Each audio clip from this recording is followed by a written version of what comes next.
వచ్చిన సిలబస్ ఏందో చెప్పు. ఏం లేదు భయ్యా, 3 రోజుల నుంచి నిద్ర లేదు. వచ్చి కాళ్ళు వస్తామంటావా ఏం? కళాకారుడు ఎంత సున్నితంగా ఉంటాడో ఒక కళాకారుడిగా నేను మీకు చెప్పాల్సిన అవసరం లేదు.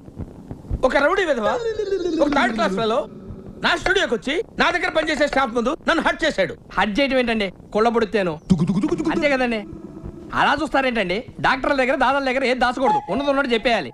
నువ్వు చెప్పేయటం అయిపోయిందా? మిగిలింది నేను చెప్పుకోనా? అది కూడా నువ్వే చెప్తావా? చెప్పండి సార్. అది భయ్యా, అది భయ్యా జరిగింది. దానికి నేనేం చేయాలి? మీ పవర్ చూపించాలి. నేనేదో నెంబర్ 1 మ్యూజిక్ డైరెక్టర్ అనే అప్లికేషన్ వద్దు. మార్కెట్లో మీ రేట్ ఎలా ఉంటే అలా తీసుకోండి. వాడిని ఎలా కొట్టాలంటే నేను చెప్తాను సార్. వాడిని ఎలా కొట్టాడు, మీరు వాడిని అలా కొట్టాలి. వాడిని ఏడేడ బజాయించిండో నాకేమేరకరా? నాకెరక సార్, అసలు నా లైఫ్ లో అలాంటి కొట్టుడే చూడలేదు. ఒక శివమణి జాస్ కొట్టినట్టు, ఒక జాకీర్ హుసేన్ తబలా కొట్టినట్టు, శంకర్ సినిమాకి ఏఆర్ రెహమాన్ వాయించినట్టు కొట్టుడు